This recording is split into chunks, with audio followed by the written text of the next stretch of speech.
Voilà, bonjour à tous et à toutes. Merci de nous suivre pour cette troisième conférence de la journée, journée consacrée au dialogue social. Et spécialement pour vous, nous allons parler d'équilibre vie personnelle et vie professionnelle, mais avec un outil que certainement vous avez déjà entendu parler, c'est la programmation neurolinguistique. Voilà, en tout cas, merci beaucoup de nous suivre à l'occasion de ce congrès international Semaine du bien-être et de la qualité de vie au travail. Je ne suis pas seul. Je suis avec Franck Plazac. Bonjour Franck. Bonjour Arthur. Comment vas-tu? Eh ben écoute, très bien Arthur, je suis très content d'être avec vous. Oui. C'est vrai que par le biais d'Internet, ça donne une facilité quand même. Il n'y a pas des kilomètres, il n'y a pas des avions à prendre. Ouais, On est ouais. tout de suite là en interaction. Et, et là, où est-ce que... Alors bon, je te vois, je te vois, je te vois, mais c'est vrai que les autres participants, je ne les vois pas. Et ça, on expliquera un petit peu tout à l'heure les tenants et les aboutissants de pouvoir voir ces interlocuteurs lorsque l'on a une interaction. Ok. En tout cas, merci beaucoup. D'où est-ce que tu nous parles là? Eh ben là, aujourd'hui, je suis à Saint-Malo. En fait, j'ai mis derrière le pont de San Francisco, mais je, je suis à Saint-Malo aujourd'hui, Voilà. en Et donc, France. Franck, avec toi, nous allons parler de programmation neurolinguistique. En tout cas, ça sera l'occasion, c'est la seule occasion d'ailleurs que nous avons à l'occasion de ce congrès de parler de programmation neurolinguistique. Quel est le lien entre cette programmation neurolinguistique et le bien-être, la qualité de vie au travail des salariés, des professionnels? Peut-être avant, tu vas nous dire qui tu es pour nos spectateurs. Qu'est-ce que tu veux qu'on retienne de toi? Qu'est-ce que tu veux qu'on sache de toi? Qu'on retienne de C'est moi un plein de exercice choses. difficile, hein? Je sais. Après, bon, moi, je suis thérapeute en hypnose, en programmation neurolinguistique, et puis, enfin, d'autres choses, mais je suis enseignant au sein de Synapse, en hypnose, en coaching, enfin, en thérapie brève. OK. C'est le point qu'on va aborder. Ça fait une quinzaine d'années que je pratique sous cette forme. Avant, je pratiquais le coaching sportif parce que c'était mon métier, donc jusqu'à 40, 45 ans, j'ai pratiqué le sport et je l'ai enseigné. Et sans le savoir, j'utilisais les outils de la PNL et de l'hypnose et de la modélisation, puisqu'on va en parler tout à l'heure, que la PNL, vraiment, c'est l'outil de la modélisation, d'observer les choses qui fonctionnent et de les reproduire et voire de les améliorer. Est-ce que tu Euh, souhaites nous parler un tout petit peu de Synapse, là où tu es depuis quelques années? Depuis le début, en fait, Synapse est un organisme de formation en thérapie brève qui a une soixantaine de formations à son catalogue, qui forme à l'hypnose, qui forme à la PNL pour les deux gros blocs. Et puis, ça y est, Arthur est parti. Et puis, donc nous sommes sur plusieurs continents. Et puis, les certifications de Synapse, on les retrouve dans 70 pays. C'est-à-dire que nos certifications sont reconnues et connues dans 70 pays. Donc, ça fait une quinzaine d'années que Synapse se développe. Et Arthur, je t'ai perdu. Non, je suis là. Et donc, qui continue à se développer, notamment en Afrique, par le biais de ces îles et de toi. OK. Merci beaucoup. Voilà. Donc, avec toi, nous allons parler de programmation neurolinguistique. Et j'ai bien envie de dire, nous avons 1h30 pour parler de ce sujet, le lien avec l'équilibre vie personnelle et vie professionnelle. Et si tu es prêt, si tu es d'accord, on peut y aller. Alors, je vais partager mon écran puisque j'ai un beau PowerPoint qui est celui-là. Voilà. Ouf. Voilà, le thème. Équilibre entre vie personnelle et vie professionnelle à travers la PNL. En fait, Est-ce que tu peux le activer, thème, tout c'était, à fait en haut, il y a activer la modification. ouais, et là, ça fait quoi? Ça Et fait, le partage d'écran s'est oui, arrêté. c'est arrêté. Si on sait Donc, je activer vais la... repartager. Oui. Pouf, et pouf. Et là, on est bon? Euh, voilà. Et puis, diaporama à partir du début. Tout à fait en haut, diaporama à partir du début. Diaporama. Voilà. Tac, À à partir du partir du début. début. Ah, super. Ah, super. C'est bon. Voilà, je comprends, ça y est, je comprends bien comment ça fonctionne. Donc, équilibre entre... Tout est bon? Tout est bon. C'est bon. D'accord.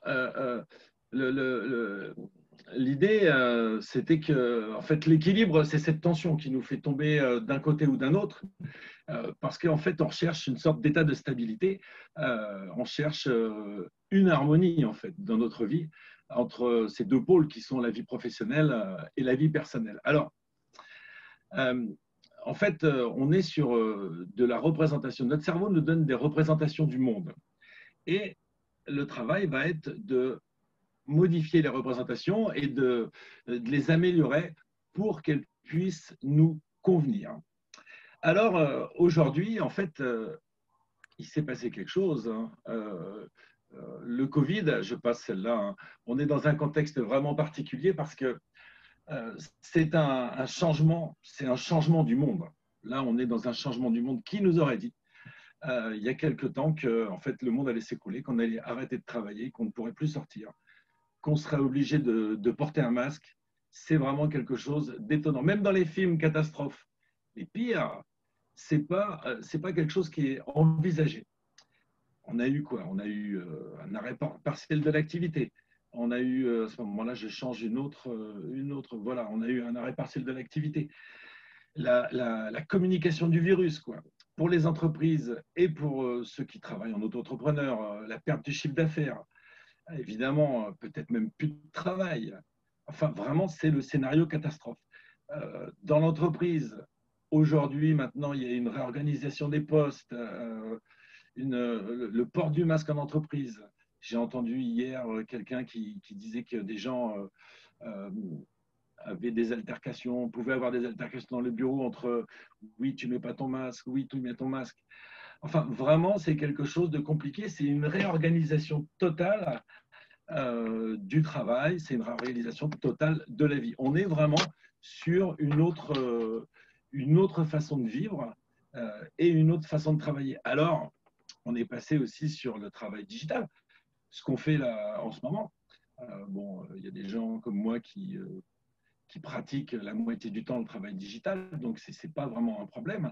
Mais pour d'autres, c'est un problème avec la réorganisation, c'est-à-dire le, le, la maîtrise des outils digitaux, la maîtrise de l'informatique, le travail à la maison.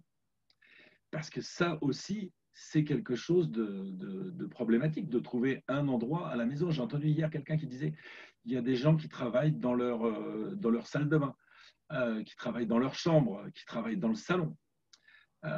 Il a fallu se réorganiser complètement. Et ça, c'était vraiment un problème. Alors, cela a posé, enfin pose et va encore poser des problèmes de stress. Alors après, il faut peut-être définir le stress, quoi. C'est cet état de tension qui nous emmène vers quelque chose. Et c'est ce vers quelque chose que, grâce à la PNL, on peut travailler puisqu'il s'agit de l'objectif, il s'agit de ce que l'on veut.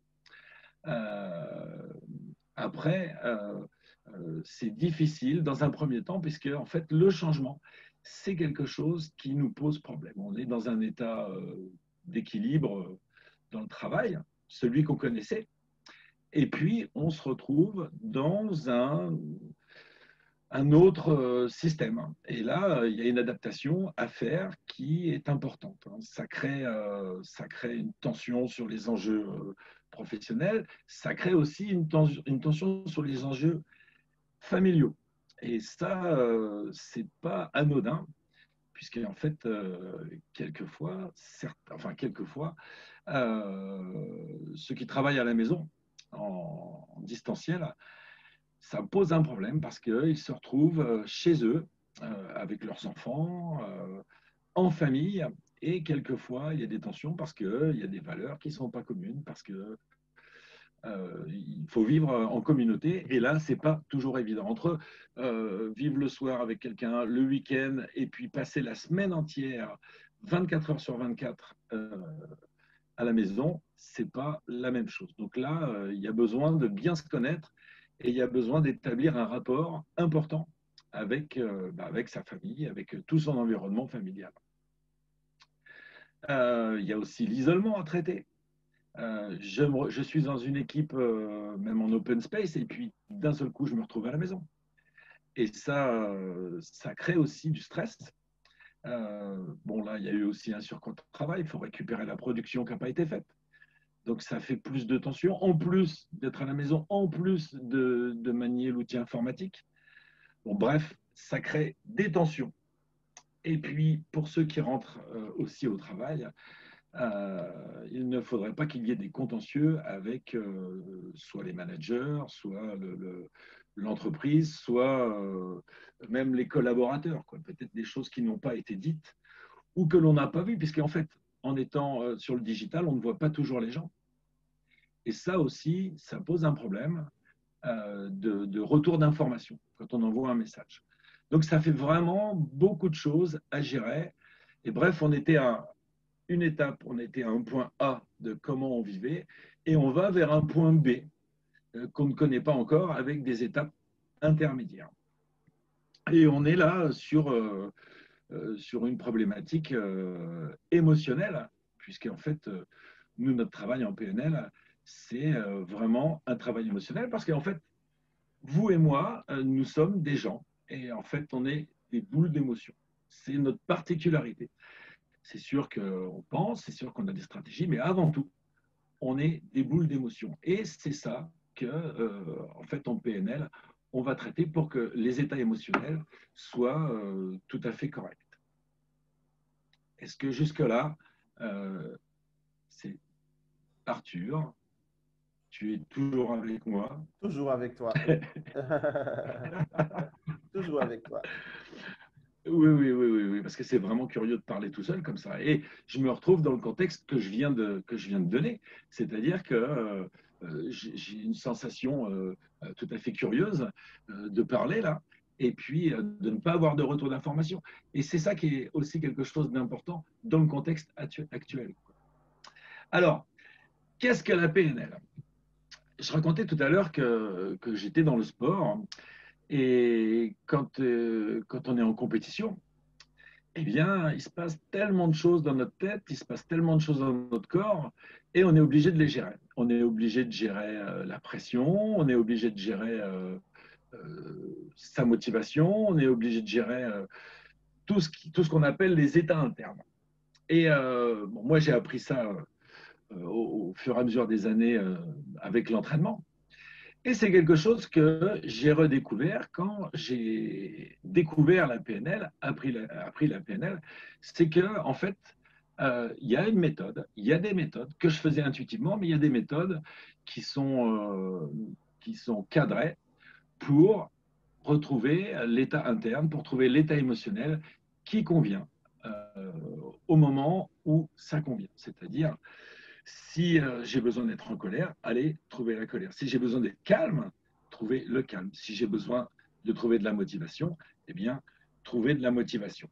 Parce que la PNL, c'est vraiment un outil qui permet qui permet d'avoir du pouvoir sur ce qu'on fait, qui permet aussi, par la compréhension d'autrui, de pouvoir rentrer en relation, et aussi, surtout dans un premier temps, d'atteindre ses objectifs, de pouvoir cadrer ses objectifs et de pouvoir les atteindre. Sans maîtriser la PNL, c'est compliqué d'avoir ces points, c'est-à-dire d'avoir du pouvoir sur soi, de pouvoir avoir cette maîtrise, de rentrer en relation, parce qu'en fait, on colle sa carte du monde, on pense que ce qu'on pense, eh bien, tout le monde le pense, ce qui est absolument faux, puisqu'en fait, il n'y a que moi qui pense comme moi. Hein. On est 7 milliards à penser différemment. Et puis de pouvoir vraiment atteindre ces objectifs, parce que les objectifs, c'est quelque chose de personnel et qu'on a besoin d'affiner et aussi de vérifier qu'il n'y a pas un inconvénient à atteindre ces objectifs. Franck, Ça aussi, c'est un point qu'on va aborder. okay. L'écologie, la problématique de poursuivre un objectif qui est irréaliste et irréalisable parce qu'il y a une partie de moi qui est en désaccord avec le fait d'atteindre avec le fait d'atteindre mon objectif. Okay. Franck, il me semble qu'il y a Timoumi qui souhaite poser une question. Est-ce que vous souhaitez parler maintenant, Timoumi? Vous pouvez activer le micro.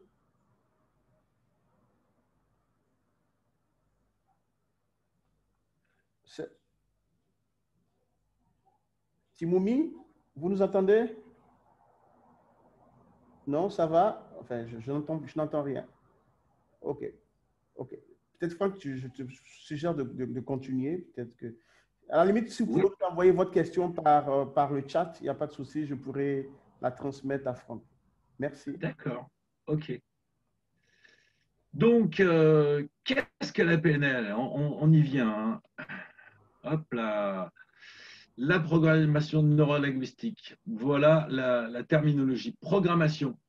Parce qu'en fait, la PNL, programmation neurolinguistique, c'est un programme. En fait, nous fonctionnons avec des programmes. Et ces programmes sont des programmes qui sont devenus automatiques.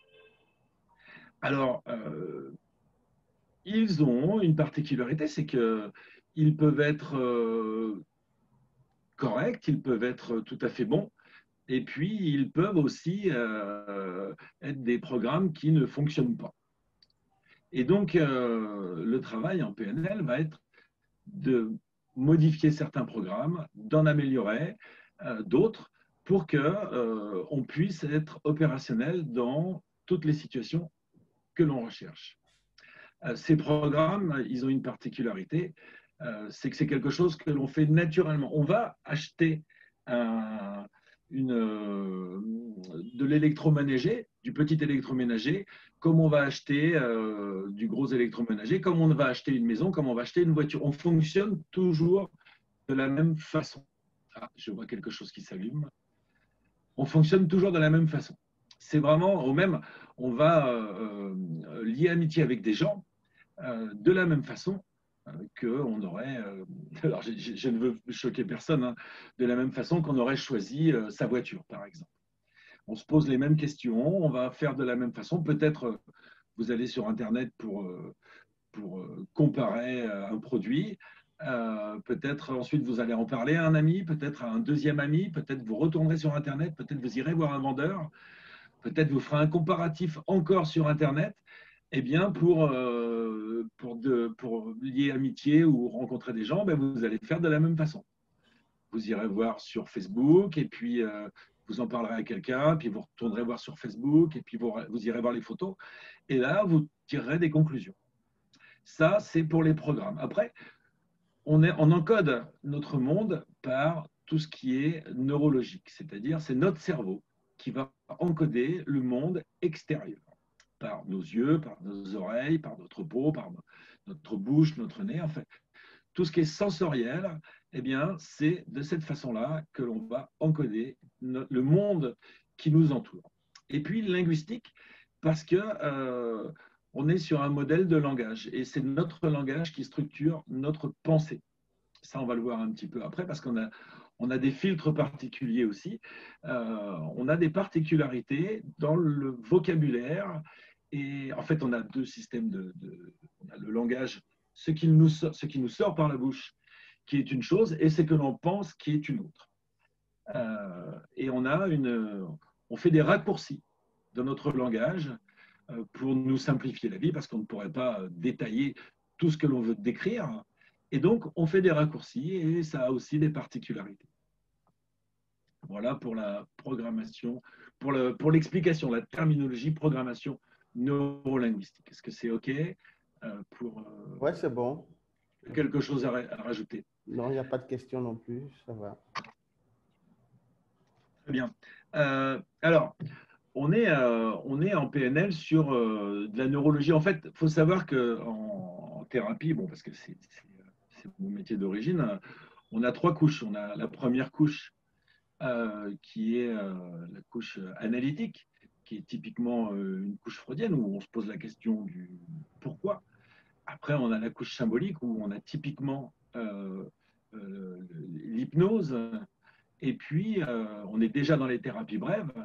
Et puis, on a la couche neurologique, puisque c'est là où on retrouve la PNL. La PNL qui est aussi empreinte à la symbolique, hein.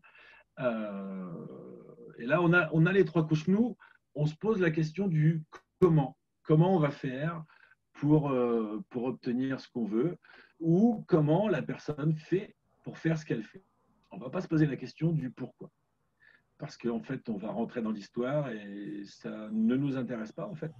Ce qui nous intéresse, c'est mécaniquement comment ça se passe.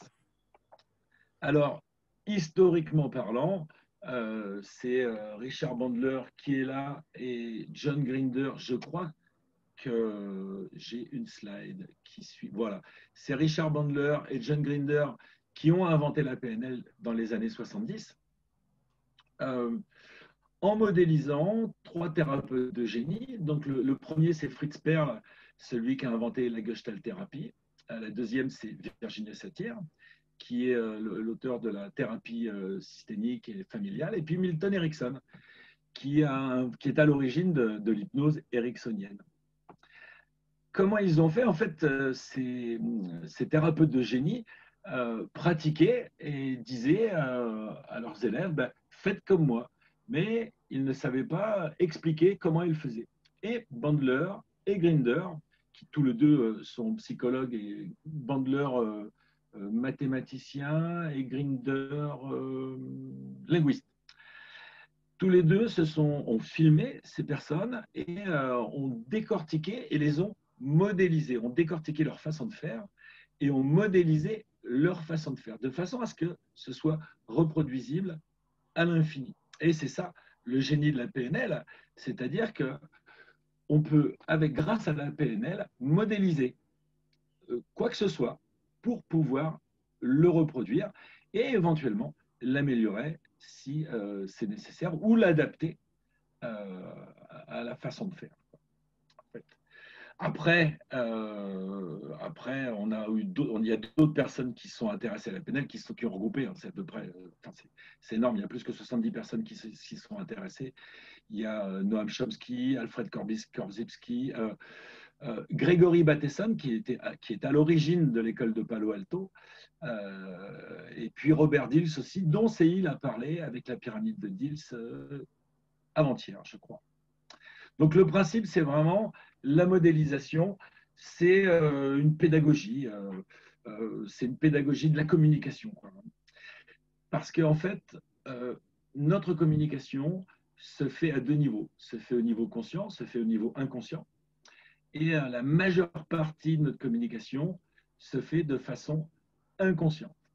Et ça, ceux qui nous écoutent connaissent certainement quand quelqu'un dit ça va et qu'on répond oui, eh bien là, c'est qu'il y a une partie de la personne qui dit oui avec les mots et l'autre partie qui fait comme ça. Laquelle des deux parties on va écouter? Laquelle est plus importante? Bon. C'est aussi une façon d'apprendre. On apprend grâce à la PNL parce qu'il y a des systèmes pour apprendre grâce à la PNL. Et puis aussi, c'est quelque chose qui va permettre le changement. C'est une thérapie de changement. Passer d'un point A. On va le voir tout à l'heure avec les objectifs de passer d'un point A à un point B. Donc, et la PNL ne s'intéresse pas au pourquoi, hein, ça je l'ai dit déjà, mais au comment. Elle est vraiment descriptive. Voilà, et nous avons dans la PNL, en fait, il y a quatre piliers de base. Le premier, Donc, c'est déterminer l'objectif. Parce qu'en fait, le thème, c'est l'équilibre, c'est gérer le stress. Mais pour chacun d'entre nous, cela est différent. On a une vision différente de l'équilibre, même si on a un mot commun, en fait. Cet équilibre est représenté dans nos structures profondes de façon différente. Et donc, moi, j'ai du mal à savoir si quelqu'un vient me voir, je voudrais plus d'équilibre, j'ai aucune idée de quoi il parle, en fait. Donc, mon travail, ça va être de déterminer l'objectif à atteindre. Qu'est-ce que cette personne veut, en fait? Elle est toujours à un point A, elle veut aller à un point B. Peut-être elle ne le connaît pas, donc moi, ça va être mon travail de déterminer quel est son objectif. On va en reparler tout à l'heure, de savoir quels moyens elle veut mettre pour ça, et surtout s'il n'y a pas un inconvénient à atteindre son objectif. Parce que ça peut être un frein, et combien de gens on voit qui sont malheureux parce qu'ils n'arrivent pas à atteindre leur objectif, qu'ils ont déterminé vraiment moyennement, quoi. On va voir tout à l'heure comment déterminer l'objectif. Mais surtout, on s'aperçoit lors de l'entretien que l'objectif n'est pas écologique, c'est-à-dire ne correspond pas, enfin, n'est pas bon pour eux, qu'il y aurait un inconvénient à atteindre leur objectif, soit un inconvénient personnel, soit un inconvénient familial. En fait, bref, il y aurait un inconvénient à atteindre l'objectif. Ça, on va le voir après, hein, l'objectif, Arthur. OK. Ensuite, on est sur de la représentation sensorielle. Alors là, on a un petit dessin avec nos 5 sens. La représentation sensorielle, c'est comment on encode le monde qui nous entoure. C'est-à-dire que, en fait, on reçoit des informations. Et ces informations, eh bien, ils ont une particularité, c'est qu'on les encode tous différemment. Et ça pose, c'est pas que ça pose un problème, c'est que il faut bien faire attention qu'on est tous différents et que les représentations qu'on a du monde qui nous entoure, elles sont vraiment toutes différentes. Ça, c'est vraiment quelque chose d'important à maîtriser. Mais aussi, cette représentation sensorielle, on pourra la modifier. Et ça, c'est quelque chose de majeur. C'est qu'en fait, on peut modifier tout ce qu'on a encodé dans la tête. On appelle ça les sous-modalités. On va pouvoir modifier chacune des images mentales qu'on a, chacune des sensations, chacun des sons. On va pouvoir le modifier et le modifier durablement. Ça va avoir un impact sur notre état émotionnel. J'ai oublié au préalable, Arthur de cadrer. Est-ce que je vais vous proposer un ou deux petits exercices, un ou deux petits jeux pour que vous puissiez ressentir ce qui se passe? Parce qu'en fait, je peux parler, hein, mais c'est un petit peu c'est cérébral. Moi, ce que j'ai besoin pour la compréhension, c'est de pouvoir le vivre, que vous puissiez le vivre aussi avec moi. Alors, je ne sais pas combien nous sommes de personnes là, Arthur, on est d'accord. On a plus de 15 personnes à peu près connectées en ce moment.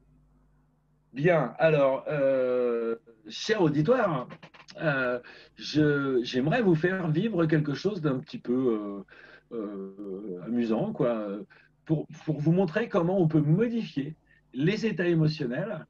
Et est-ce que vous êtes prêts à faire ça? Il y a juste à rester assis, hein, il n'y a rien de particulier à faire, juste à écouter ce que je vais dire, et puis tester en même temps ce que je vais vous demander de faire. Est-ce que c'est OK pour tout le monde? Je vais peut-être. Vous pouvez même envoyer un message. Hein. Franck, est-ce que tu souhaites que j'arrête le partage pour que tu sois pleinement visible pour l'exercice ou bien tu veux juste rester là Non, je n'ai pas besoin d'être visible pour l'instant. J'en aurai un autre où j'ai besoin d'être visible, mais pour l'instant, il y a monsieur ou madame Kansé qui a levé la main. D'accord, c'est OK. Super. OK. Bien, alors, je vais vous proposer, asseyez-vous tranquillement. Et puis, bien sûr, ce que je vais vous proposer, ça va se passer dans votre tête. Hein, mais imaginez sur un écran devant vous votre plus beau coucher de soleil. Et votre plus beau coucher de soleil, il est là devant vous sur un écran géant. Et puis, regardez à l'intérieur de vous ce qui se passe là. Alors que vous regardez sur cet écran géant votre plus beau coucher de soleil. Regardez ce qui se passe à l'intérieur de vous. Et puis maintenant, je vais vous demander de faire quelque chose de particulier, c'est de ce coucher de soleil, vous le passez en noir et blanc. Maintenant.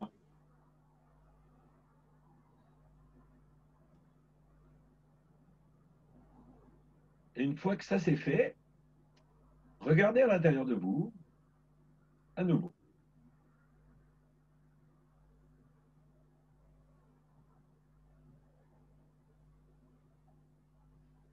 Maintenant, je voudrais que vous éloigniez ce coucher de soleil. Vous l'éloignez pour qu'il n'ait plus que la taille d'une carte postale. Maintenant.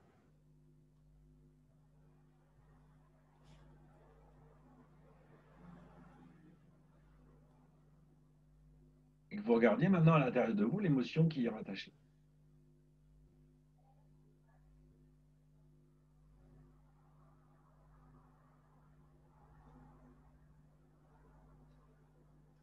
Très bien, maintenant, vous pouvez le remettre, vous pouvez le rapprocher,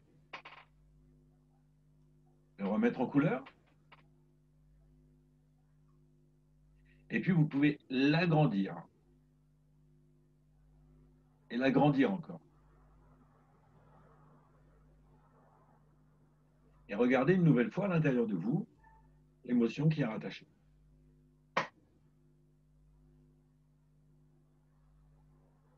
Voilà, maintenant, vous pouvez revenir avec moi. Alors, est-ce que moi, j'aimerais avoir un retour d'une personne ou deux pour savoir l'évolution de l'état émotionnel. Ça m'intéresserait de connaître l'évolution de l'état émotionnel de une ou deux personnes. Voilà, il suffit juste de lever la main, demander la parole. Est-ce que Karamoko, vous souhaitez parler? Je vous donne la parole.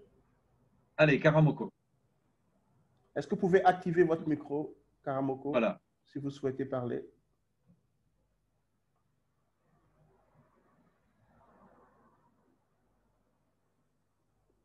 Ou bien c'est Timoumi qui Il veut faut parler? cliquer sur le petit micro rouge à gauche, je crois.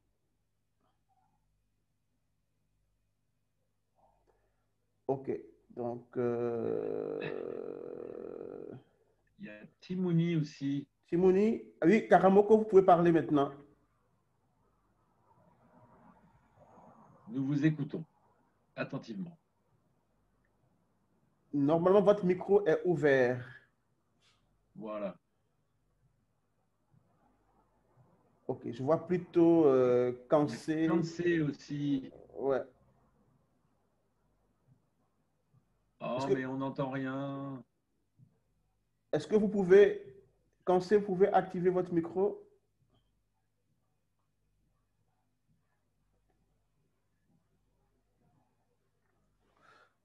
Bon, écoute, je vais, pendant qu'on arrive à régler Ouais, c'est bon là. Allô?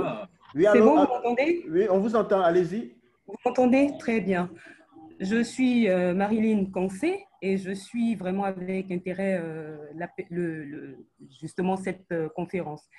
Bah, écoutez, l'évocation du soleil. Est-ce que vous pouvez nous dire de quel pays vous nous parlez en ce moment? Je vous parle de la Côte d'Ivoire. La Côte d'Ivoire, ok. Oui. Allez-y, la question. Voilà, donc moi, l'évocation du coucher de soleil, justement, m'a ramené 25 ans en arrière parce que j'ai eu une expérience d'un coucher de soleil incroyable et donc ça remontait ce souvenir déjà et donc ça m'a mis de très bonne humeur quand vous l'avez évoqué. Et donc le remettre en noir et blanc, forcément, je n'aime pas tout ce qui est sombre et donc forcément, ça a eu l'effet contraire. Et donc, le ramener, l'agrandir à nouveau, je peux vous dire que ça m'a irradié, quoi. Donc, voilà l'expérience que je viens de vivre. Rien qu'avec les mots, on crée des émotions. Absolument. Et en fait, Oui. vous avez mis, en fait, le principe là, c'est de mettre un bouton, une sorte de curseur pour pouvoir modifier l'état émotionnel, modifier la représentation interne en changeant la couleur, en l'éloignant.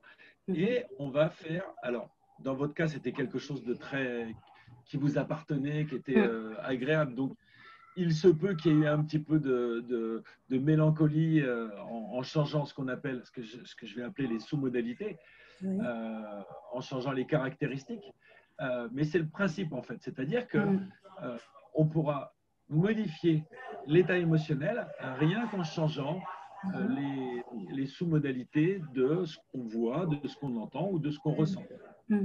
Ça a un impact énorme parce qu'en fait, on va pouvoir, en changeant la couleur de quelque chose, en augmentant le son, changer l'état émotionnel. Et là, tout de suite, on peut faire le rapport avec diminuer le stress, augmenter le stress, et puis chercher cet équilibre parce que si c'est l'environnement, si la couleur de mon bureau ne me convient pas, on va pouvoir la changer et ça va changer aussi l'état émotionnel. C'est quelque chose d'assez énorme. On pourra traiter les traumas de cette façon-là aussi. Donc c'est un outil qui paraît tout petit, mais qui est énorme.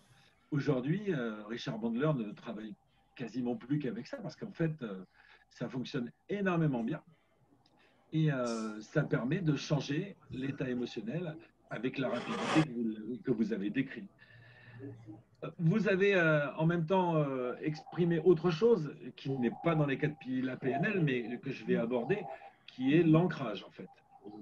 En 15 secondes, vous avez connecté un souvenir de 25 ans qui vous a amené quelque chose d'agréable. Ça veut dire qu'en fait, on peut se sentir bien quand on veut, au moment où on veut. Il suffit juste d'activer cet ancrage d'une façon ou d'une autre. L'autre jour, il y a Céline qui a parlé de safe place, c'est-à-dire que c'est un endroit de ressources. On peut fabriquer un endroit ressources comme on veut et y retourner au moment où on veut. Et c'est ça qui est assez extraordinaire. Donc maintenant, dites-vous, coucher de soleil, Myriam, et coucher de soleil, ça voudra dire je me sens bien et c'était phénoménal ce coucher de soleil que j'ai vu il y a 25 ans. Oui, oui. Merci beaucoup. Tout à fait. Je vous en prie. Merci. Donc ça, c'est vraiment un outil énorme, notre représentation sensorielle. En fait, on ne se rend pas compte, mais on vit de cette façon-là.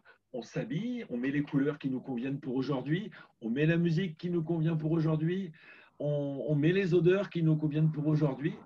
On va pouvoir organiser notre vie de cette façon-là, avec nos représentations sensorielles. Est-ce que tu auras une question là-dessus, Arthur, ou est-ce que… Non, moi j'ai vécu cette expérience, cette capacité que rien qu'à travers le mot que j'entends et à travers mon cerveau de pouvoir, j'ai trouvé ça magnifique de pouvoir agrandir une image, de pouvoir changer de couleur, etc., etc. Voilà, ça.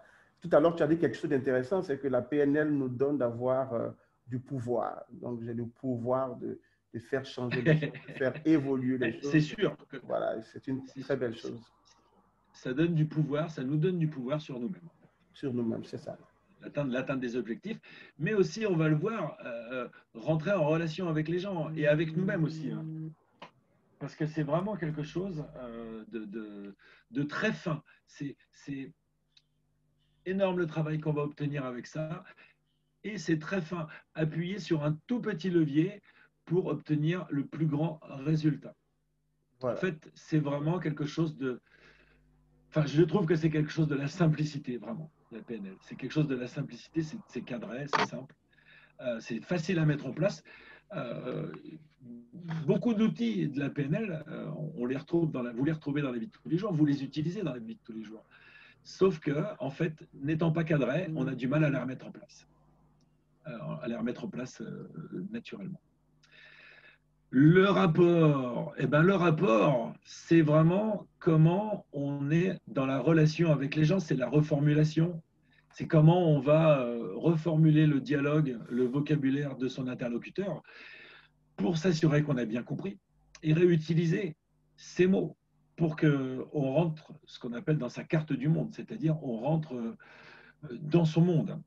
C'est la synchronisation, le rapport.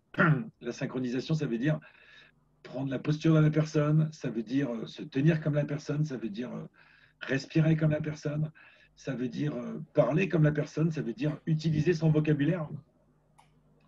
C'est quelque chose d'important. En équipe, dans le travail et aussi dans le contexte familial, c'est très important parce qu'en fait, c'est la façon de pouvoir vraiment communiquer avec les gens. Il y a un autre mot qui s'appelle la calibration. La calibration, c'est aussi voir ce qu'il se passe chez l'autre quand j'envoie un message. Observer attentivement ce qu'il se passe quand j'envoie un message. Parce qu'en fait, envoyer un message, c'est facile, mais il n'a de valeur que par ce que ça veut dire pour notre interlocuteur, pas parce que moi, j'ai voulu envoyer comme message. Et puis, un quatrième point dans le rapport en PNL, c'est l'espace de confort, c'est-à-dire la distance utile pour que la personne se sente à l'aise. Et c'est vrai que quand les équipes sont explosées et qu'elles se trouvent chez eux, bah là, le rapport, il est un petit peu quand même assez léger. Et puis, le dernier point des 4 piliers de la PNL, c'est la flexibilité comportementale, c'est-à-dire s'adapter. S'adapter à n'importe quelle situation. Et puis, bah voilà, ok, on en est là. Eh ben, maintenant, comment on va faire pour faire ce qu'on devait faire, mais dans d'autres conditions. Donc, c'est vraiment l'adaptation. Alors, après, je vais passer sur les filtres. Comment on fonctionne, nous? En fait, comment on étudie tout ça? Ça, c'est une grosse partie, en fait, de comment on fonctionne. Est-ce qu'on voit ma petite souris? Est-ce qu'on voit ma souris? Oui, on la voit. Bien. Donc là, à gauche, la réalité, le monde, la vie des autres, en fait, c'est le territoire. C'est ce qu'il y a à l'extérieur. Et puis à droite, conscient, inconscient, là, c'est la carte du monde, c'est la carte du territoire que je fais. C'est comment j'encode tout ce qui se passe à l'extérieur. C'est la représentation que je me fais, c'est ça? Voilà, c'est la représentation que je me fais. Et comme vous le voyez, là, il y a des barres, hein, orange et jaune, c'est autant de filtres, autant de barrières qui vont faire que ce qu'il se passe, eh bien, c'est une chose, et c'est que moi, je comprends ou j'encode, c'en est une autre. Ça sert à quoi? Ça sert à comprendre qu'on est tous différents. Ça sert à comprendre qu'on a besoin de se caler sur notre interlocuteur pour pouvoir s'adresser à lui. Parce qu'en fait, là, on a dans les premiers filtres, bon, les filtres neurologiques. Le premier filtre neurologique, c'est nos sens. Et on n'est pas tous fait pareil. Donc, on va avoir un encodage différent. Après, on a été éduqué d'une certaine façon. C'est nos filtres socioculturels. Ça, c'est encore autre chose. Et puis, on a nos filtres personnels. Quelque chose de vraiment individuel. Ça, c'est... Et tout ça, c'est énorme. Si on a été élevé dans un HLM ou dans une grande propriété, nos filtres ne vont pas être les mêmes. Si on a été, quelqu'un de sportif ou quelqu'un de pas sportif, les filtres individuels ne vont pas être les mêmes. Donc déjà, il y a une partie de la réalité. Après, qu'est-ce que c'est la réalité? Il y a une partie de ce qui s'est passé à l'extérieur qui a déjà été filtré. Et puis après, il y a 3 processus, et là, qui sont vraiment très particuliers. Il y a les généralisations. Alors ça, je vois quelque chose une fois, et j'en fais une règle. Alors, ça sert à émettre des hypothèses vraiment à partir d'événements connus. Vous avez pris la voiture ce matin, quelqu'un vous a grillé la priorité, et là, tous les conducteurs sont des dangers publics. Parce que, en fait, on ne peut pas se rappeler tout ce qui s'est passé dans la journée, mais il y a quelque chose qui nous a impacté émotionnellement, une voiture qui nous a grillé la priorité, on aurait peut-être même pu avoir un accident ou écraser quelqu'un. Et là, ça nous a fait un impact émotionnel. Et on ne peut pas retenir que c'était une voiture blanche immatriculée d'une telle façon, avec tel conducteur. Donc, c'est une voiture, donc c'est les conducteurs sont des dangers publics. c'est ça, une généralisation. Puis bon, avec la généralisation, on va bien sûr derrière créer on va pouvoir s'en faire une croyance, hein. Tous les conducteurs sont des dangers. Est-ce que quelqu'un parmi nous a ça en stock, une croyance ou une généralisation comme ça? Ouais, tous les hommes sont infidèles. Je m'attendais pas à ça. Ah oui, ah bah écoute, je ne sais pas. Non, je ne t'ai pas dit que c'est vrai, j'ai dit c'est une croyance que je, Oui, voilà, oui, oui, oui, oui, que je oui, oui, oui. relève. Non, mais je m'attendais à tout, pas à ça, pas à ça. Enfin, les femmes vont rigoler, en fait. Eh ben oui, oui, oui, oui, oui, mais c'est bien en fait. Euh, euh, la PNL, c'est quelque chose qu'on va utiliser. On utilise beaucoup aussi l'humour parce que ça passe très très bien en fait. L'humour pour tout ce qu'on fait en PNL. Après, on a un autre fil qui s'appelle la sélection, c'est-à-dire que comme on ne peut pas encoder l'ensemble des informations du monde de la journée, donc bah, c'est pour éviter d'être submergé hein, par trop d'informations, eh ben, on enlève des morceaux de ce qui s'est passé à l'extérieur. Euh, ça pourrait, si on le sort par le vocabulaire, on pourrait dire on part. Alors, on ne sait pas où, hein, on ne sait pas qui non plus, où c'est important. Bah, qu'est-ce qui est important? Ou c'est bien plus intéressant que quoi. Ou ça, c'est une phrase que tout le monde. Enfin, je l'entends de temps en temps, cette phrase asseyez-vous là, vous serez mieux. Mais on ne sait pas mieux que quoi. Vraiment, c'est quelque chose de particulier. La sélection, ça permet d'éliminer des morceaux de ce qui s'est passé pour qu'on puisse l'encoder et pour qu'on puisse s'en faire pour qu'on puisse l'enregistrer. Et puis, alors là, ensuite, nous avons les distorsions. Alors là, les distorsions, c'est vraiment une horreur puisque, en fait, on va faire une transformation de la réalité. L'autre jour, j'étais avec quelqu'un, on visite un château. Bon, la personne est avec moi dans la voiture. Et il y a des petites maisons à côté du château. Et cette personne me dit, tiens, regarde les maisons du personnel. Alors qu'elle n'a aucune idée, quoi, si c'est le personnel qui habite dedans. Mais elle a vu un château, elle s'est dit, il y a du personnel, et bon, ben, certainement qu'ils doivent dormir là. Alors, pourquoi pas hein, c'est peut-être vrai, c'est peut-être pas vrai, je ne sais pas, mais ça donne une fausse réalité. Alors, ça transforme un peu ce qui se passe dans la réalité.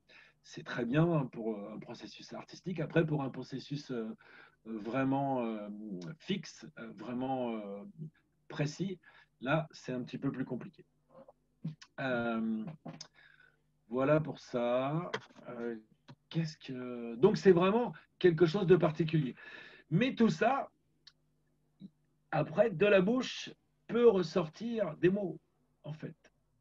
De la bouche vers l'interlocuteur va sortir le vocabulaire. Un vocabulaire qui va être à peu près à 10-15% conscient et une autre façon de parler qui va être inconsciente, c'est-à-dire l'intonation de la voix, comment on appuie les mots qui vont avoir un sens important pour les gens, la façon de bouger aussi.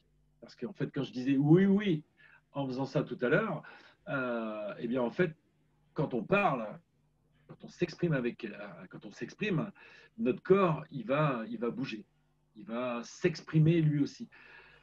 Pour diverses raisons, des fois parce qu'il n'est pas d'accord, il va peut-être faire des mouvements d'épaule. Donc, on va expertiser aussi cette façon de faire de notre interlocuteur.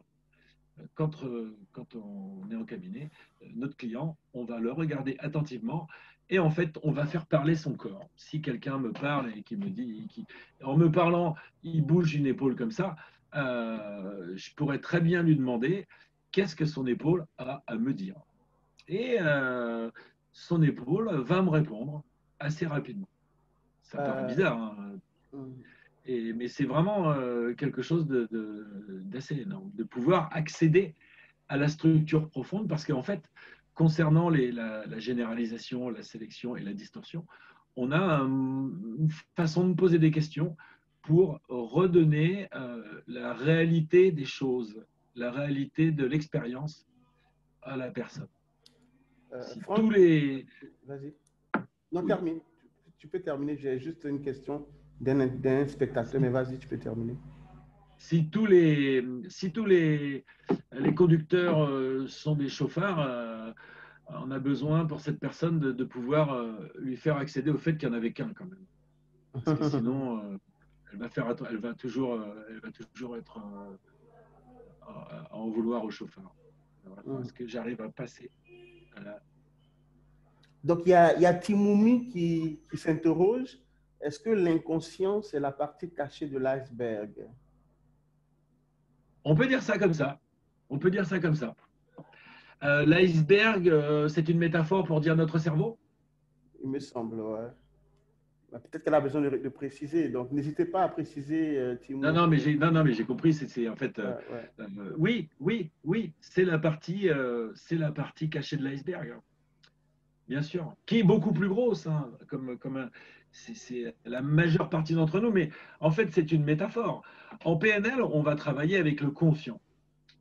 C'est comme ça c'est comme ça qu'on l'expose.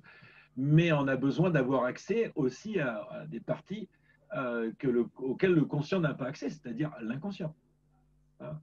On va pas le faire comme en hypnose. Si je peux, crois-tu que je peux parler un petit peu d'hypnose, Arthur? Ouais, vas-y.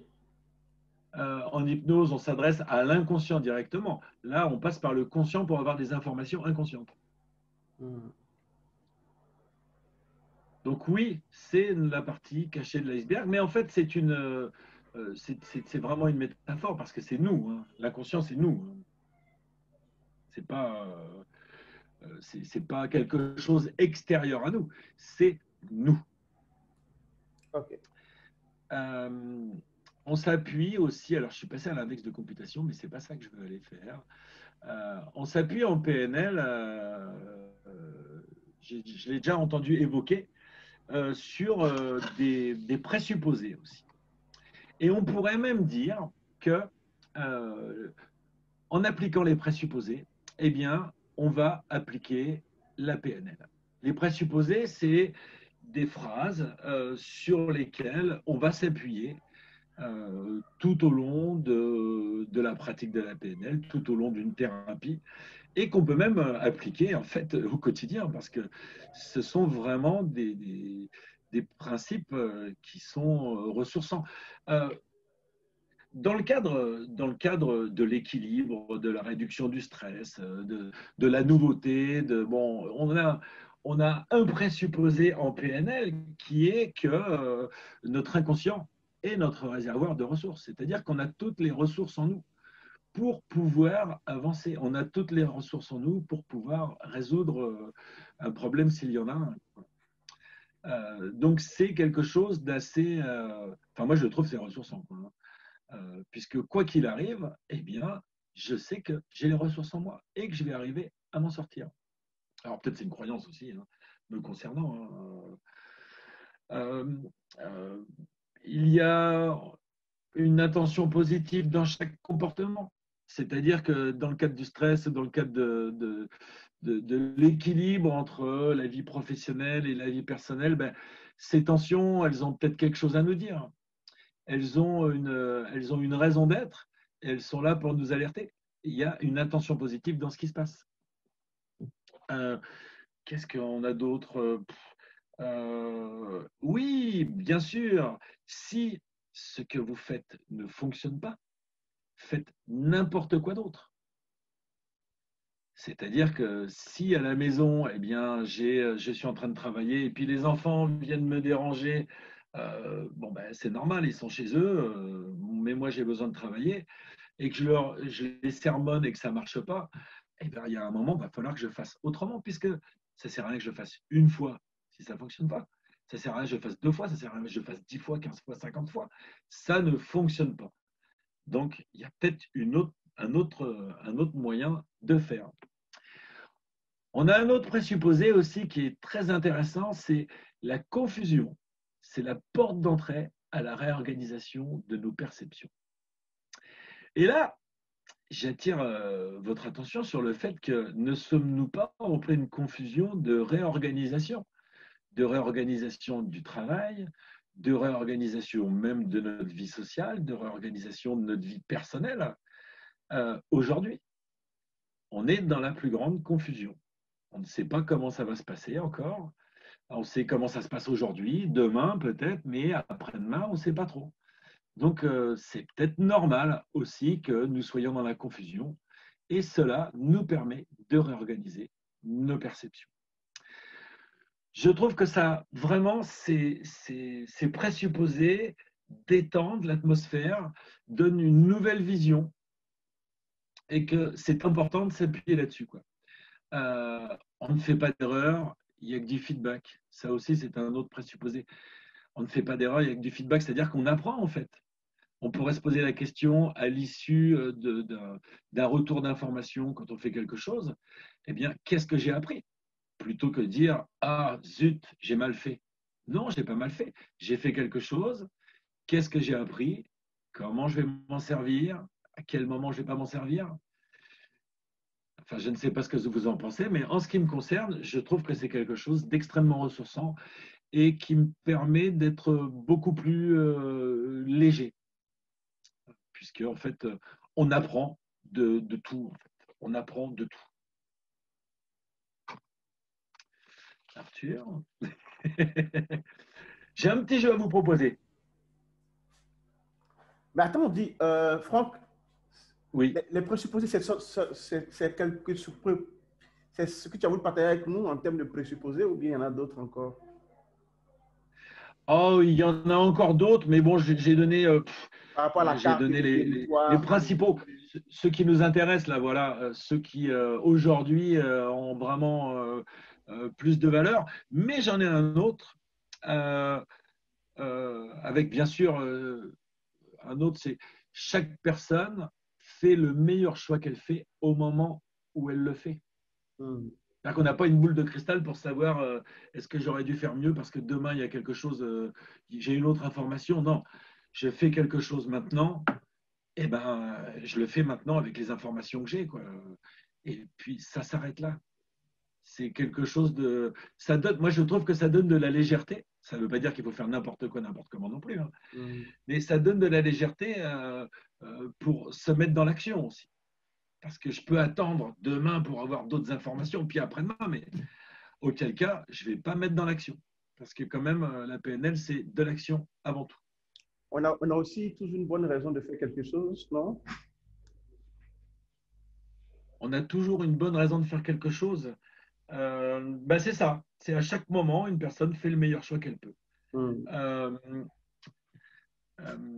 après, il y en a d'autres sur la pyramide de Dives. Il en a parlé, c'est Yves, c'est qu'on n'est pas ce qu'on fait, en fait.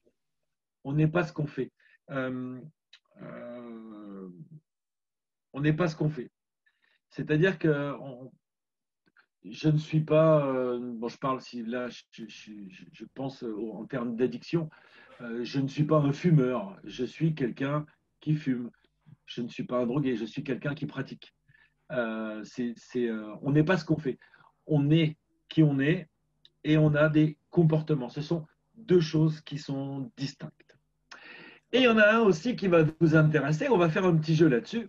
Vous allez voir, parce que ça va aussi sur le fait qu'on va pouvoir faire des grands changements rapides, mais de façon simplissime. C'est-à-dire que le corps et l'esprit font partie d'une même cybernétique. Okay. Le corps et l'esprit font partie d'une même cybernétique. Ça veut dire que le corps,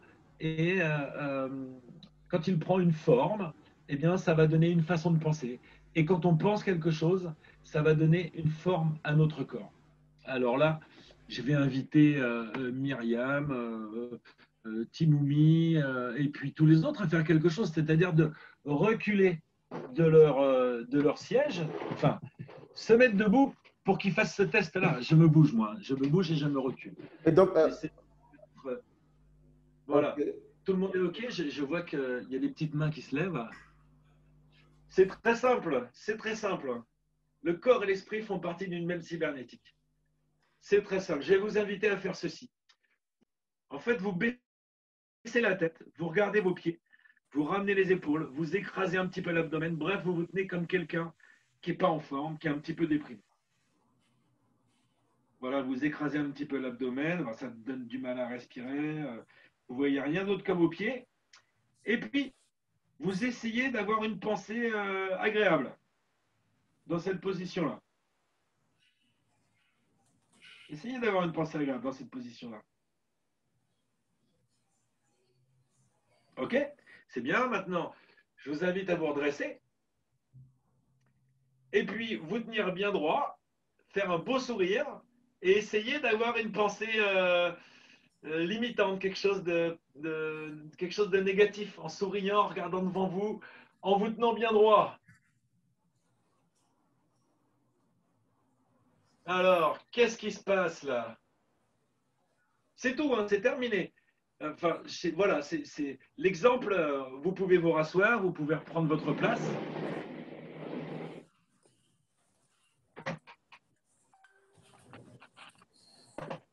Tu pourrais... Donc, qu'est-ce qui se passe en fait? Myriam, parle-nous, Myriam.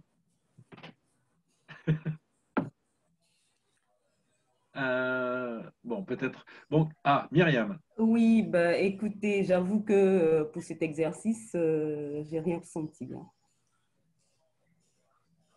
Tu l'as pas fait? Si, je l'ai fait, mais je n'ai rien ressenti. Alors, là, en fait, la question, c'est est-ce qu'on arrive à Mhm. se sentir bien en étant recroquevillé? Bah, mais non, Mais non, bah non. Et est-ce qu'on arrive à se sentir mal en étant ouvert avec le sourire? absolument Non. non. Bon, eh ben voilà. Ça veut dire qu'en fait, il suffit qu'on prenne la posture qui nous convient. Et chaque posture, chaque degré d'inclinaison va nous amener un état émotionnel. L'état émotionnel qui nous convient. Ça veut dire une autre fois qu'on peut changer notre état émotionnel à volonté, comme on le veut. Et attention, je recadre, je recentre en disant que, à condition qu'il n'y ait pas d'inconvénient à se sentir bien. Hein. Parce que c'est tout à fait possible. Des fois, on a besoin d'être énervé pour faire quelque chose. Des fois, on a besoin d'être en colère contre autre chose. Donc, c'est important de cadrer ça. Mais ça veut dire qu'on peut se sentir comme on veut, quand on veut. Et ça seulement en appliquant un présupposé qui est le corps et l'esprit font partie d'une même cybernétique. C'est vraiment Magnifique. quelque chose d'assez... c'est quelque chose qu'on peut mettre en œuvre en 10 secondes.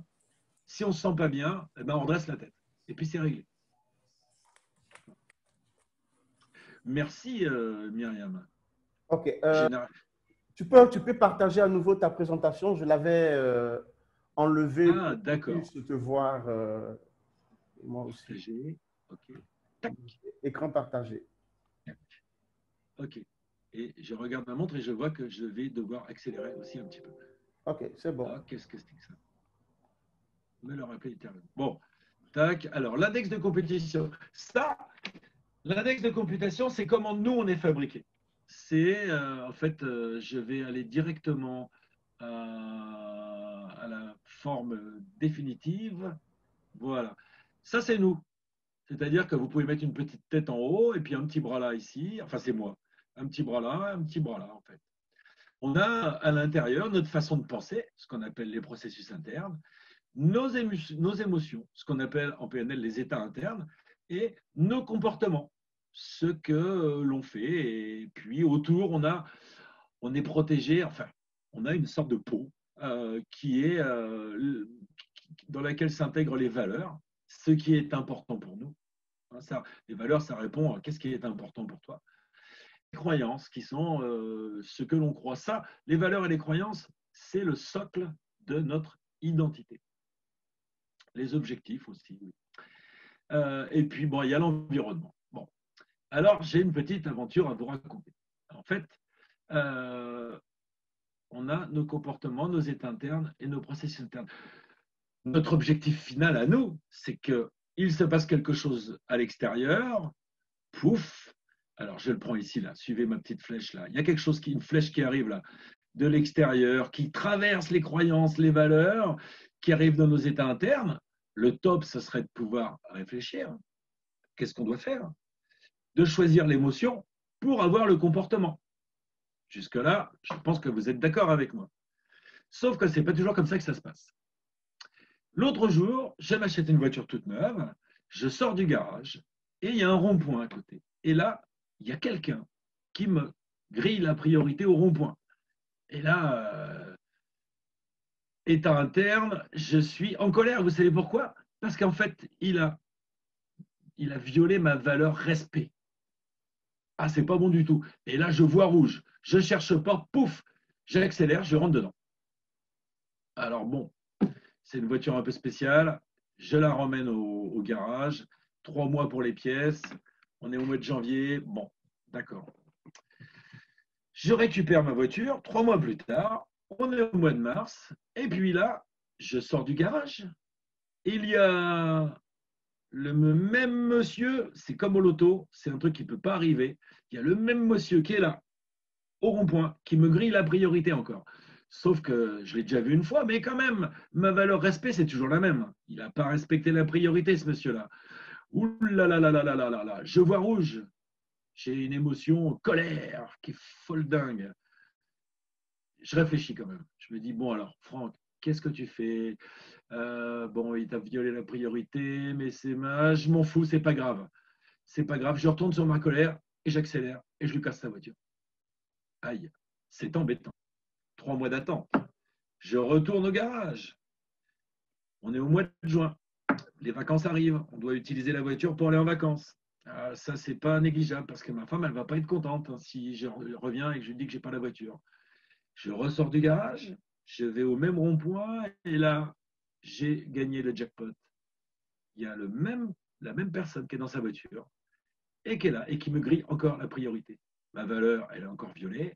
J'arrive dans la colère, mais là, je me dis, alors écoute, il va falloir faire attention parce que c'est bientôt les vacances, il va falloir prendre la voiture, ta femme ne va pas être contente. Et là, je vais aller choisir une autre émotion ici, on va dire une détente un peu rouge, la détente, mais bon, quand même, je prends la détente. Et la détente me fait freiner tranquillement. Je laisse passer la personne, je lui fais un petit signe, et puis, moi, je peux rentrer chez moi tranquillement à ma voiture. L'objectif, c'est de pouvoir apprendre cela, de pouvoir apprendre à choisir l'émotion adéquate qui va nous faire agir. C'est ça qui est important, en fait. Moi, je ne suis pas quelqu'un de colérique, vraiment, j'ai des enfants, j'ai eu 3 enfants, et il y a des moments où il fallait se mettre en colère. Sauf que moi, ce qu'ils faisaient, ça me faisait plus rigoler qu'autre chose, quoi. Mais il y a des moments, eh ben, faut aller chercher l'état interne, colère, pour pouvoir se mettre à brailler un petit peu, pour être un peu plus entendu. Quelquefois, la colère, c'est pas utile. Il faut aller chercher une autre émotion pour pouvoir avoir une autre action. Encore une fois, c'est une autre façon de pouvoir agir, c'est une autre façon de pouvoir modifier ses états internes. Là, vous avez compris qu'on peut modifier ses états internes à volonté. Et je le répète une fois, à condition qu'il n'y ait pas d'inconvénient à choisir un état interne qui ne nous convienne pas. C'est tout à fait possible qu'on n'ait pas besoin d'être détendu, d'être zen, comme on nous le répète dans les magazines. Moi, je ne suis pas trop d'accord avec ça. On a besoin d'avoir l'état émotionnel qu'il faut au moment où il faut. S'il faut être en colère, on est en colère. S'il faut être zen, si la situation se prête à être zen, eh bien, soyons zen. Il y a une question. Oui. Donc, un intervenant qui dit, à vous écouter, l'on a le pouvoir de ses émotions, de ses actions. À vous écouter, on aurait pu faire tout, mais comment se fait-il que sur 10 personnes, il y a seulement une personne qui est capable de faire ce que vous dites? Être capable d'avoir du pouvoir sur elle. Les autres, très souvent, c'est des personnes qui subissent, qui n'ont pas la possibilité de faire ce que vous dites. Comment vous comprenez? Eh bien, parce qu'ils ne se sont pas penchés sur la question, en fait.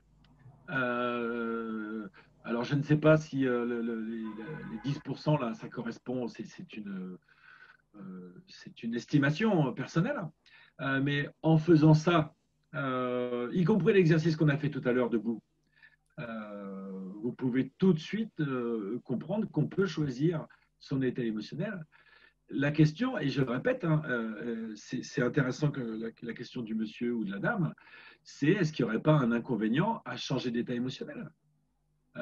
C'est ça qui est en ligne de mire, quoi. Ce qu'on appelle l'écologie, en fait. Est-ce que c'est bon pour la personne de changer? Et ça demande de l'entraînement. Ça demande un petit peu d'entraînement aussi, déjà, d'avoir devant soi ce petit dessin peut expliquer les choses assez simplement. Et ma petite histoire de voiture, je pense qu'on a chacun d'entre nous eu ce genre de problème de se retrouver dans un système et puis de recommencer. Et on revient sur le présupposé de base que quand je fais quelque chose, que quelque chose ne marche pas, eh bien, à moi de faire autre chose. Mais oui, on peut maîtriser. Oui, on peut maîtriser.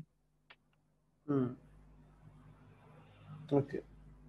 Est-ce que j'ai bien répondu? Tu peux demander si j'ai bien répondu. Ok. Je pense qu'elle fera un commentaire après. D'accord, bah, elle peut le faire quand elle peut.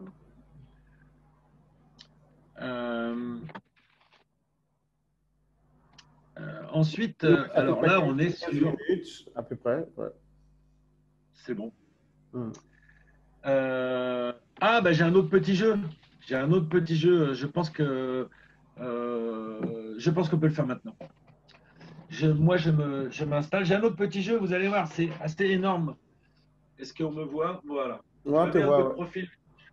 C'est bon? Ouais, c'est bon. Vous me voyez? Ouais. En fait, le jeu, c'est de se mettre debout, les pieds joints. Ça, ne le faites pas tout de suite, j'explique, et puis vous allez pouvoir le faire ensuite. De se mettre les pieds joints, debout, de regarder sa main, et puis d'aller le plus loin possible avec sa main et de repérer où on va. Je pense que j'ai été clair. Oui. Alors, je vous propose qu'on le fasse ensemble, parce que je vais avoir besoin de votre retour aussi après. Ok. Donc, debout, les pieds joints, la main devant comme ça, et en regardant la main, d'aller le plus loin possible, d'essayer d'aller le plus loin possible avec la main, comme ça. Juste repérer où elle se trouve. C'est OK pour tout le monde? OK, je donne une deuxième consigne. La deuxième consigne, c'est de fermer les yeux et d'imaginer sa main 20 cm plus loin que où elle était tout à l'heure.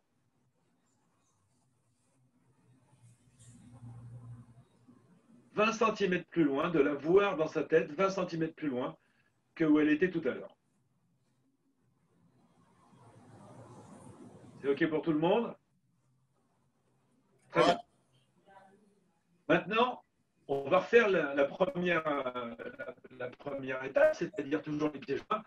On regarde la main et maintenant, on va l'emmener à l'endroit qu'on a visualisé dans la tête. Et vous tournez et vous l'emmenez à l'endroit où vous avez visualisé.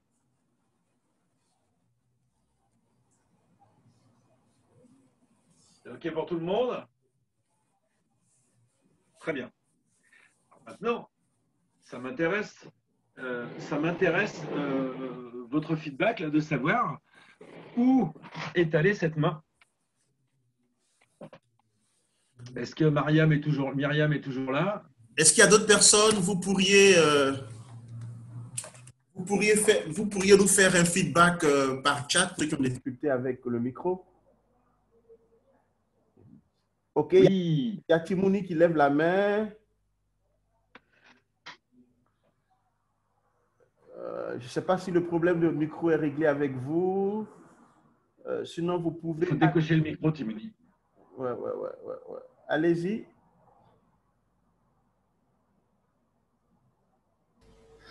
Allez-y. Oui. Ça va? Oui, ça va. Bravo. Enfin, résolu le problème. Ah oui, merci Timouni de la Tunisie. Et vous nous appelez d'où? De la Tunisie. Ah, vous appelez de la Tunisie, OK. La Tunisie dans le gouvernement de Zegouan. OK, allez-y. quel est Oui, votre... merci, merci. Enfin, Ok. donc merci pour la réception pour cette conférence webinaire. Donc, juste, bon, j'ai essayé de vous suivre. Bon, j'ai des remarques déjà j'ai dans le chat, j'ai envoyé. Pour le test, bon, j'ai fait 480 degrés. Ma main, elle a fait 180 degrés, tout simplement. Donc, Bravo, bravo. voilà. Est-ce que vous êtes allé plus loin la deuxième fois que par rapport à la première? Pratiquement, c'est la même. Hein, mais je me sens un peu dans mes, avec le poids peut-être. Hein, voilà. Non, non, est-ce que vous avez visualisé? Donc, vous êtes allé plus loin, pas beaucoup, mais vous êtes allé plus loin quand même, c'est ça? Oui, oui. Bien. Bon, bah, c'est une expérience pour moi positive. S'il y a quelqu'un d'autre qui peut marquer quelque chose dans le chat, en fait, le principe de ça, Monsieur Timoumi, Oui, c'est que c'était pour illustrer l'objectif. C'est-à-dire que si je dis vous allez le plus loin possible, essayez d'aller le plus loin possible, ça vous emmène quelque part, mais on ne sait pas où. Ensuite, la visualisation vous fait déterminer précisément l'endroit où vous voulez aller. oui. Et ça a deux choses. En fait, la première, c'est que tant que l'objectif n'est pas précis, eh bien, on va beaucoup moins loin, voire nulle part. Et aussi, ça peut casser ce qu'on appelle une croyance. C'est-à-dire que je pensais que le plus loin, c'était tel endroit. Ouais. Eh bien, 10 secondes plus tard, je peux aller plus loin. En fait, c'est une métaphore. C'est une métaphore de l'objectif, c'est une métaphore de l'amélioration, de comment, en se fixant des objectifs, eh bien, on peut aller tout de suite plus loin. En général, les C'est-à-dire, gens, ils arrivent à... si on veut, on peut, man. Ben, si on détermine ce que Oui, l'on peut, oui, on peut y arriver. oui, oui, d'accord. Donc là, j'ai un commentaire de monsieur ou de madame Ba qui dit c'est aller beaucoup plus loin. Oui, en fait, quand on fait ça en grande salle, je sais que l'objectif est atteint, c'est quand tout le monde se met à rigoler. Parce que les gens n'imaginent pas qu'ils peuvent aller 10, 20, 30 centimètres plus loin qu'il y a 30 secondes. Ouais. Parce que c'est essayer d'aller au maximum, ça veut strictement rien dire. Que aller précisément 20 centimètres plus loin, là, il y a de la précision et on peut atteindre l'objectif. On peut arriver à faire ce qu'on veut de cette façon-là. Donc, merci, monsieur Timoumi. Merci, merci de rien. Et donc, on est là sur un pilier de l'objectif, puisque c'est presque la première chose quand quelqu'un vient nous voir. Et là, ça retourne vers la question de l'équilibre, ça retourne vers la question de la réduction du stress. C'est aujourd'hui, je suis dans ce qu'on appelle l'état présent. C'est ma situation actuelle. Hein. Quelle est la situation, avec qui, quand, dans quel contexte et qu'est-ce que je veux? C'est la première question. Qu'est-ce que je veux pour atteindre l'état désiré? L'état désiré, c'est l'objectif. L'objectif, il a besoin d'être très précis. Qu'est-ce que je veux? Il doit être exprimé de façon positive. Si quelqu'un veut arrêter de fumer, s'il dit je veux arrêter de fumer, ça ne marche pas. C'est qu'est-ce qu'il veut? C'est pas arrêter de fumer, c'est ce qu'il veut plus. Ça. C'est qu'est-ce qu'il veut? Est-ce qu'il veut être libre? Est-ce qu'il veut pouvoir faire du sport? Qu'est-ce qu'il veut? Il faut que ce soit positif, il faut que ce soit vraiment spécifique, précis. Il faut que ce soit contextualisé. C'est-à-dire qu'on a besoin la personne a besoin de se projeter dans ce futur pour qu'elle puisse le tester avec ses sens. Il faut que ce soit testable sensoriellement, qu'elle puisse voir, entendre, ressentir ce qui va se passer dans cet état désiré, une fois qu'il aura atteint son objectif. Et puis aussi, elle pourra se poser la question, qui est-ce qui remarque le changement? Comment elle saura qu'en regardant autour d'elle, elle a eu une modification. Est-ce que c'est ça la visualisation? Oui, d'une façon ou d'une autre, on sera obligé de faire de la visualisation, d'aller dans le futur pour être dans... en fait, elle va se projeter au moment où elle a atteint son objectif. Qu'est-ce qu'elle verra à ce moment-là? Qu'est-ce qu'elle entendra? Qu'est-ce qu'elle ressentira? Peut-être qu'il y aura des odeurs. Comment elle pourra tester autour d'elle, en regardant autour ce qui se passe.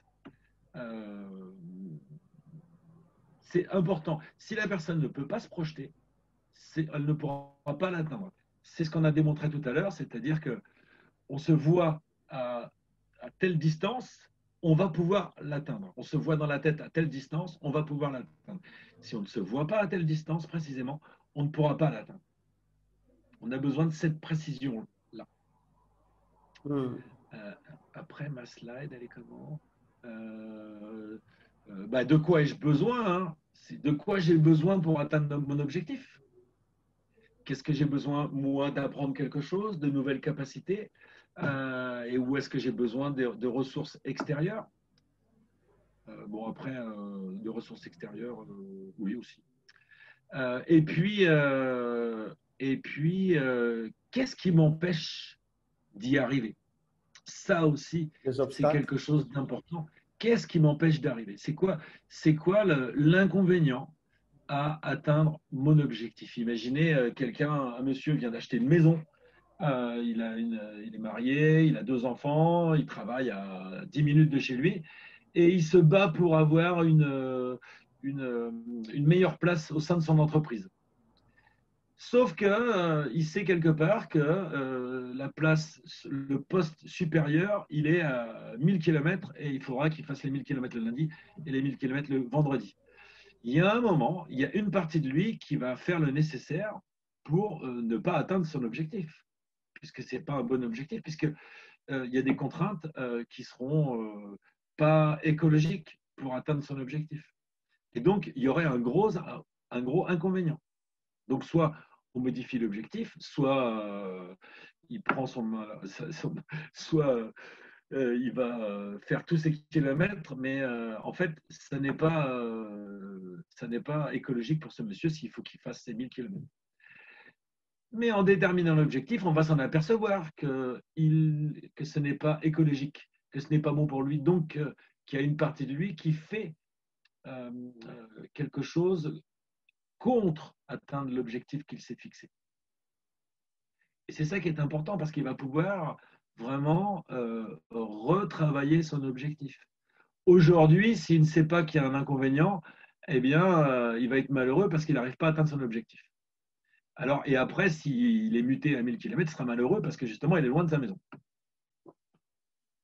Donc, l'intérêt, ça répond à la question du monsieur précédemment, là, sur les 90% des gens qui n'arrivent pas à le faire et 10%.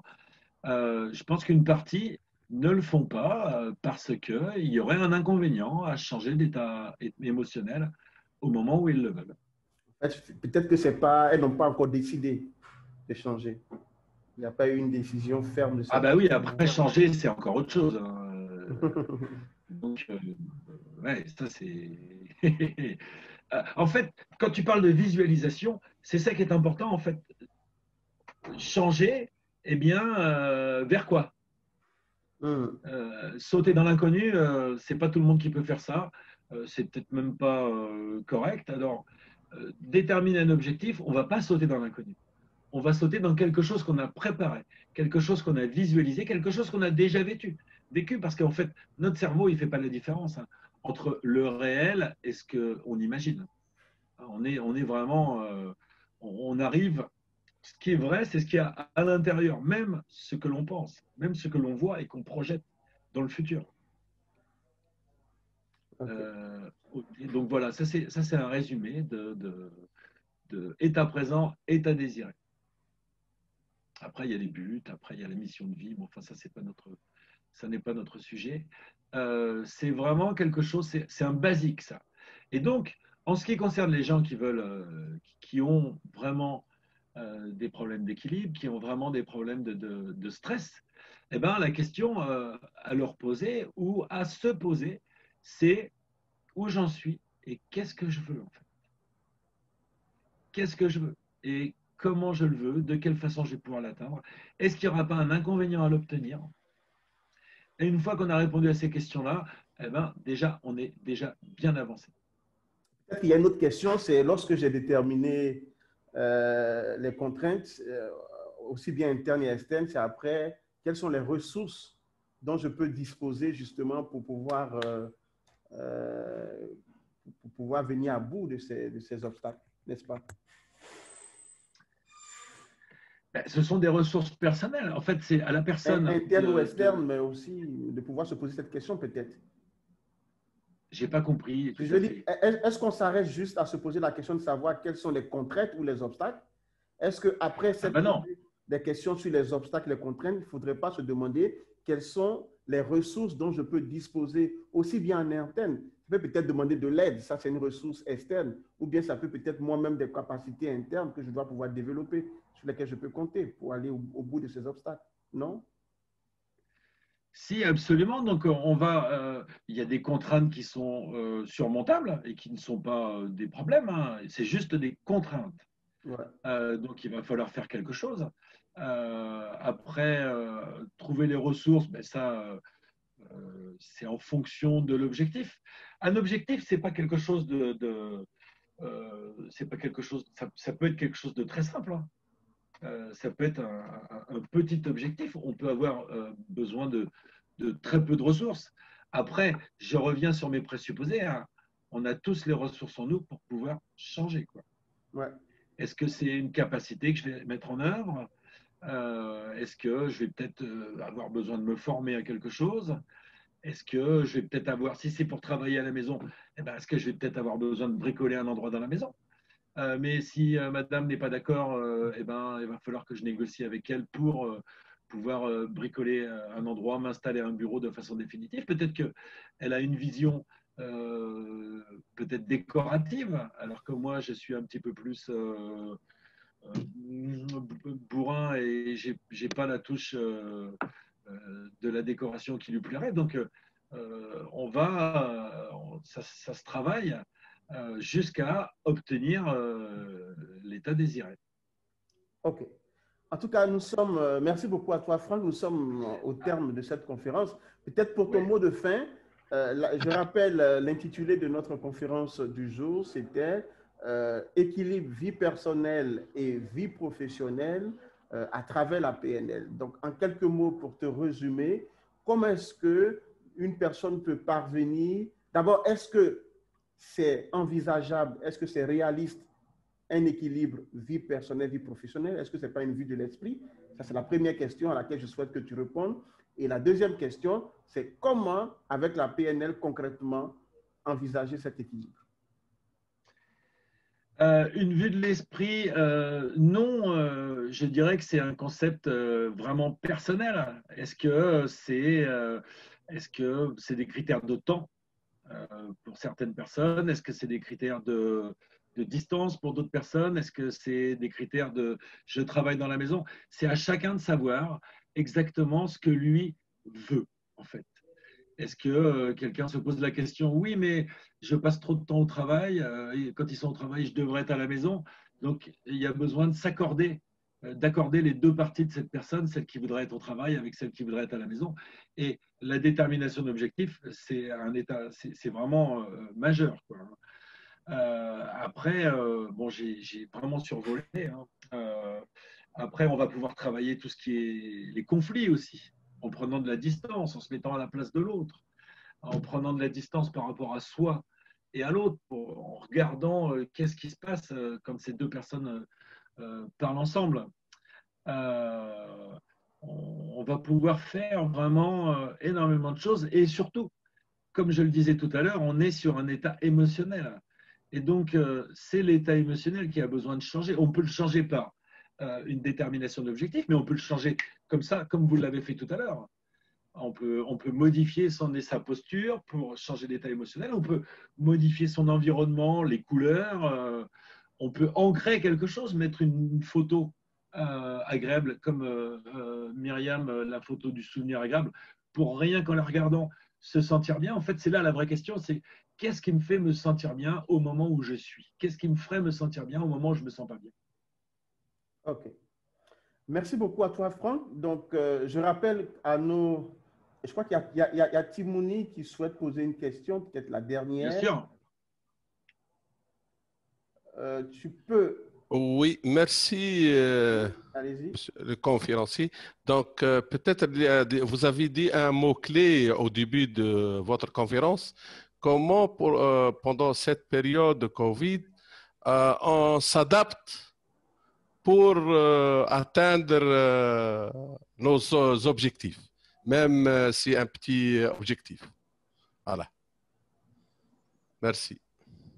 Vous voulez savoir comment est-ce qu'on peut s'adapter pour atteindre les objectifs? Oui, le mot-clé, c'est comment ça, bon, Comment pendant cette... s'adapter? Voilà. Le mot-clé, c'est comment s'adapter. Alors, L'adaptation, voilà. Voilà. tu me laisses encore une minute ou deux, Oui, vas-y, Arthur. oui, vas-y.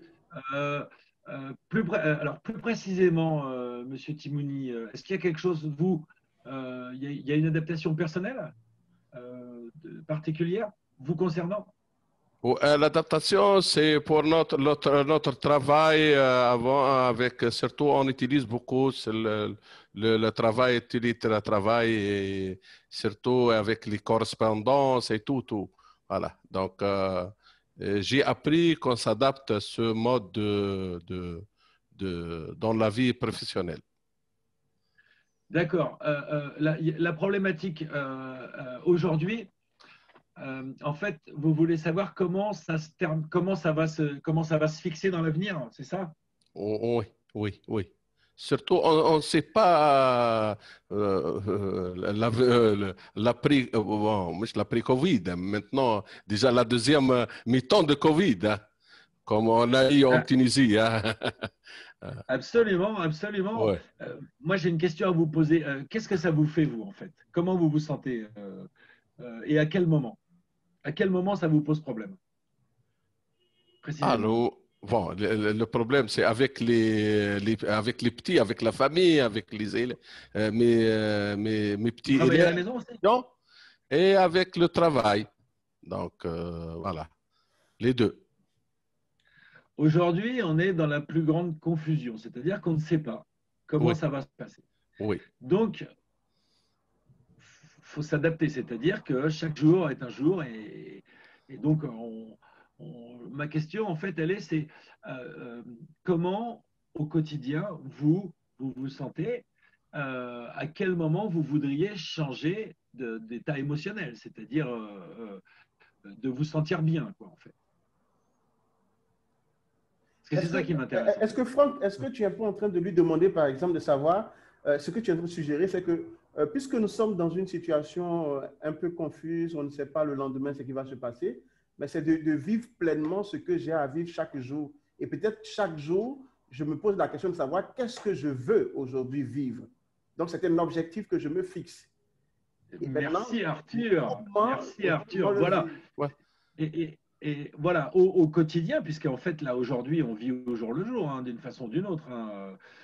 Moi, la question que je me posais, c'est à quel moment vous vous sentez pas bien, de quelle façon vous vous sentez pas bien, et donc l'objectif, qu'est-ce que vous avez envie de vivre, comment vous avez envie de vous sentir. Monsieur Timouni. Alors, En fait, je pose ces questions parce que j'ai besoin de savoir. Il y avait, la question, elle était un peu floue et assez vague. Et là, dans ce cas-là, j'ai besoin d'avoir des informations un petit peu plus précises pour donner, pas un conseil, mais pour donner une possibilité dans ce qu'on a Oui. vu précédemment. Comment, alors, voilà, devant cette situation, comment on s'adapte pour... c'est question d'adaptation. Ouais. Question d'adaptation. Ben, c'est-à-dire que déjà, on va le faire au quotidien, Oui, du matin au soir. Se sentir bien.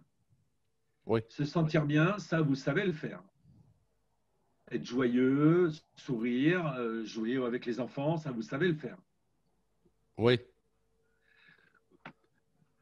qu'est-ce qui est différent quand on joue au foot avec les enfants aujourd'hui ou quand on plaisante à la maison aujourd'hui avec hier, quand on joue avec les enfants? Qu'est-ce qui est différent? Bon, ben, il n'y a pas Rien de différent. il n'y a pas une grande différence. Eh bien non, il n'y a rien de différent. À part le fait qu'on y pense. Oui, oui, oui. Donc moi, en fait, le but de ce que je dis là, c'est que être associé à ce qu'on fait, c'est-à-dire associé, être pleinement dans l'instant présent. C'est-à-dire que si vous faites un bon repas aujourd'hui ou il y a 3 mois, un bon repas, ça reste un bon repas. Ce qui se passe dehors, c'est autre chose. Est-ce que je suis clair? Oui, oui, oui. C'est-à-dire être là, quand vous faites quelque chose, c'est être là, à le faire, avec les gens avec qui vous êtes. Au travail, c'est pareil. Si vous êtes en train de penser à ce qui va se passer tout à l'heure ou ce qui va se passer, ce qui s'est passé il y a 2 mois ou avant, quand vous êtes en train de travailler, faire un bon de commande ou payer des factures ou ce que vous avez fait aujourd'hui ou ce que vous ferez, ce que vous avez fait il y a 3 mois ou ce que vous ferez dans 3 mois, ça sera un bon de commande, ça sera une facture. Il n'y a pas de différence en fait. Oui. Que je veux dire. La différence, c'est l'idée qu'on y met. Mais globalement, on est dans notre corps et puis ben, on vit les choses au quotidien. Ce n'est pas utile d'avoir en double fond cette histoire de Covid, cette histoire de on ne sait pas demain. Parce qu'en fait, on ne sait jamais de toute façon de quoi sera fait demain, que ce soit avec le Covid ou que ce soit sans Covid. Oui, Demain, oui. on ne sait pas. Oui. Peut-être, c'est une opportunité, à mon avis, ce Covid, la période Covid, c'est une opportunité pour quelqu'un. Donc, peut-être c'est une opportunité. Ben, oui, mais il y a il y en a pour qui c'est un problème, il y en a pour qui ce n'en est pas. Oui, Nous, enfin, Absinaps, on s'est adapté tout de suite et 3 jours après, on faisait de la vidéo pour rester en contact avec nos clients, avec le monde extérieur. On ne s'est pas posé la question bon, il y a Covid, on ne peut plus sortir de chez nous, donc ce n'est pas la peine de réfléchir autrement. On fait quelque chose pour pouvoir sortir de chez nous. OK. Donc, moi, je comprends. C'est fait, on avance, quoi. Voilà. Pardon? Merci à Timouni pour la question. Donc, ce que je comprends comme réponse possible, c'est de se poser personnellement la question de savoir qu'est-ce que je veux pour moi et comment je souhaite réaliser ce que je veux. Voilà. Et cela va nous aider progressivement à nous adapter parce que l'adaptation elle est individuelle et donc elle répond à des objectifs individuels. Voilà, donc on peut tous s'adapter, mais la réponse à cette adaptation dépendra de ce que je veux personnellement et comment est-ce que je souhaite l'acquérir. En tout cas, merci beaucoup à toi, Franck, pour cette conférence. Pour ceux qui souhaitent aller plus loin avec le sujet de la PNL, vous pouvez aller sur notre site www.synapscodeivoire.com. Et il y a même voilà, la possibilité de se former. Et n'oubliez pas que pour ceux qui s'inscrivent à nos formations de certification, que ce soit en PNL, en hypnose ou en mindfulness, bénéficient de 30% de remise seulement dans le cadre de ce congrès. Voilà, merci beaucoup. C'est l'effet Covid. C'est l'effet Covid. C'est l'effet Covid. Voilà, tout à l'heure, on aura une autre conférence. Ce serait comment renforcer le sentiment d'appartenance, le sentiment de reconnaissance de nos collaborateurs. Et j'aurai le plaisir d'animer cette conférence. Donc, ne quittez pas, à tout à l'heure, dans à peu près 18 minutes. Merci beaucoup et à très bientôt. Merci Franck. Bye bye. Au revoir. Merci, à bientôt. À très merci. bientôt. Au revoir. Au revoir. Au revoir.